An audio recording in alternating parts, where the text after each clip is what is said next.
Have you ever wondered why, after 2,000 years, the Jewish people still can't fully obey the law of Moses? Stick with me, and I'm going to answer this question. And make sure you like, subscribe, and comment. Share it with a friend. I want to grow this channel as much as possible.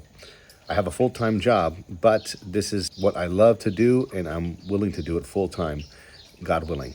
Okay, so let's continue. Why has God left them without a temple for so long? And what does that say about the Old Covenant itself? In AD 70, the Romans destroyed the Second Temple, just as Jesus predicted.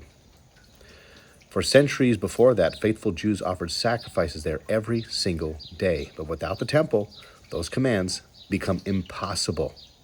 The Torah requires animal sacrifices for atonement, for Passover, for Yom Kippur.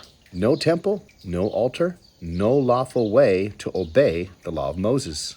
For over 2,000 years, they've been unable to keep the very law they say defines them. Just before the destruction, Jesus stood in the temple and declared, "See, your house is left to you desolate." Then he walked out, never to return. God's presence departed from that place forever. He wasn't abandoning his people. He was pointing them to something better. Jesus himself became the true high priest, the offering, the perfect sacrifice once for all. And the real temple of God isn't a building of stone. It's Jesus Christ and everyone who belongs to him. The Spirit of God now lives in his people, not behind a curtain in Jerusalem. And we have access to God through the flesh of Jesus Christ. Through him, in him, is the holiest of all. So here's the question for every skeptic, every atheist, and every honest seeker. If the Old Covenant system has been visibly broken for 2 millennia with no way to obey it, isn't it time to follow the true high priest who finished what the temple could never do? Jesus walked out of a building so he could build something eternal in us.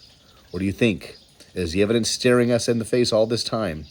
And why do the Jewish people still have allegiance to the law of Moses, even though they can never obey it and never, ever fully be faithful to that law without going to the one that the whole Old Testament law points to, and that one is Jesus the Christ?